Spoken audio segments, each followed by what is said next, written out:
Hello everyone, my name is Rahul Yadav and today I am going to tell you guys कि इस बार के SBI clerk mains में आपकी selection के चांसेस ज़्यादा हैं अगर हम कंपेयर करें पिछले सालों के एसबीआई क्लर्क मेंस के रिजल्ट से।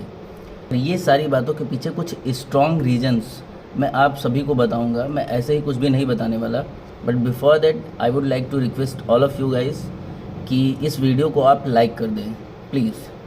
तो सबसे पहले वैकेंसीज़ की बात कर लेते हैं कि इस बार वैकेंसीज़ कितनी हैं। तो इस बार ऑलमोस्ट सभी को पता है कि 14,000 वैकेंसीज़ हैं और इतनी अगर प्रीवियस ईयर से हम कंपेयर करें तो कभी इतनी वैकेंसीज़ नहीं आई हैं। 14,000 वैकेंसीज़ हैं फाइनल रिज़ल्ट के लिए। मतलब इस बार जब रिज़ल्ट आएगा आपका तो उसमें 14,000 लोग सिलेक्ट होंगे, बट 7,000 लोग वेट लिस्ट में भी सिलेक्ट होंगे। जब वेटिंग लिस्ट आएगी, जैसे 3 एसबीआई की वेटिंग लिस्ट आती हैं, तो उसमें धीरे धीरे करके टोटल 7,000 लोग सिलेक्ट होंगे। तो टोटल अगर हम बात करें ओवरऑल कि फाइनेंशियल ईयर 25 में कितने लोग सिलेक्ट होंगे, तो 21,000 लोग टोटल सिलेक्ट हो रहे हैं इस बार।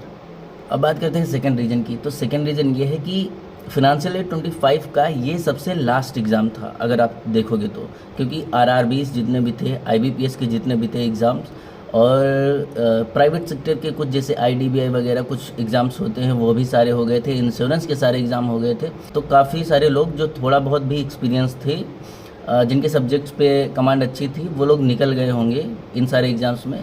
तो और एसबीआई पीओ, एसबीआई क्लर्क, ये लास्ट के एग्ज़ामिनेशन थे। जब सारे एग्ज़ाम्स का रिज़ल्ट आ गया तब जाके ये एग्ज़ाम आया, तब जाके इसका नोटिफिकेशन आया। और उसके बाद बचे कौन थे जिनका जो लोग मेंस में गए, निकल गए, या जिनका कुछ मार्क्स से प्री या मेंस नहीं निकला, जो इंटरव्यू से बाहर हो गए, तो इस तरीके के लोग बचे हुए हैं। तो मैं उन्हीं की बात कर रहा हूँ जो न्यू कमर्स आए हैं, जिनका पहली बार प्री निकला है, जिन्होंने एसबीआई क्लर्क मेंस का डेब्यू किया है। भाई उनकी बात मैं बिल्कुल नहीं कर रहा हूँ यहाँ पे। तो इन लोगों के हाई चांसेस हैं क्योंकि इन्होंने भाई एक्सपीरियंस कर रखा है अच्छा खासा, इनके चांसेस हाई हैं।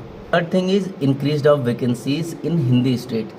नॉर्मल जो मेरी वीडियोस देखते हैं या फिर हम लोग जो बिलोंग करते हैं, जो मेजर हिंदी स्टेट से आते हैं, मैं उनकी बात कर रहा हूँ। क्योंकि इस बार जितने भी हिंदी स्टेट से, हिंदी क्या ऑलमोस्ट सारे ही स्टेट्स में वैकेंसीज इंक्रीज दी हुई हैं। कुछ होंगे जिसमें घट सकती हैं, बाकी मुझे लगता है कि सब में वैकेंसीज जो हैं वो बढ़ी ही हुई हैं। और ये इंक्रीज्ड जो वैकेंसीज़ हैं भाई, ये आपके सिलेक्शन को इफ़ेक्ट करेंगी। कैसे करेंगी मैं बताता हूँ। मान लो कि वेस्ट बंगाल से मैं फॉर्म भरता, ठीक है, वेस्ट बंगाल में वैकेंसीज कम आ जाती, तो फिर मैं वेस्ट बंगाल से क्यों फॉर्म भरता भाई। यहाँ से मुझे चांसेस कम लगते अगर सिलेक्शन के, कि यहाँ पे होने में दिक्कत हो सकती है, तो मैं भरता ही नहीं। भले ही मैं वेस्ट बंगाल का ही सिटीजन हूँ, लेकिन मैं वेस्ट बंगाल से नहीं भरूंगा। अगर मुझे हिंदी आती है तो मैं किसी हिंदी स्टेट से भर दूंगा। मान लो यूपी, बिहार, जहाँ पे ज़्यादा इंक्रीज नंबर ऑफ़ वैकेंसीज थोड़ा ज़्यादा है वेस्ट बंगाल से, तो वहाँ पे सिलेक्शन के चांसेस बढ़ जाएंगे। और बार क्या हुआ है कि हर स्टेट्स में भरी हैं, तो वैसे ही लोग इंटर स्टेट फॉर्म फिलिंग कम करेंगे, क्योंकि क्लर्क की पोजीशन पे लोग मैक्सिमम लोग अपने ही स्टेट्स में रहना चाहते हैं आई थिंक। तो ये सारे रीजंस थे कि मुझे लग रहा था कि भाई आप लोगों को बताने चाहिए। That's why I made this video. And सबसे जो लास्ट रीज़न है मेरे पास, वो मैं आप सभी लोगों को बताऊंगा कि भाई ये सारे रीजंस में अगर आप अप्लाई कर रहे हो तो फिर तो आपका हो ही जाएगा। लास्ट में अगर इन कैटेगरीज में आप बिलोंग नहीं कर रहे हो, इनसे आपका कोई फ़ायदा नहीं हुआ, फिर भाई मेरा आशीर्वाद आप सभी लोगों के साथ में है और इससे आप लोगों का डेफिनेटली हो जाएगा। भले ही मेरा आशीर्वाद मेरे लिए काम नहीं कर रहा, बट आई थिंक गाइस कि आप लोगों के लिए करेगा।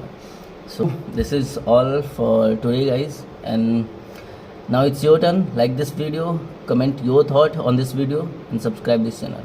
Thank you so much, take care, bye bye and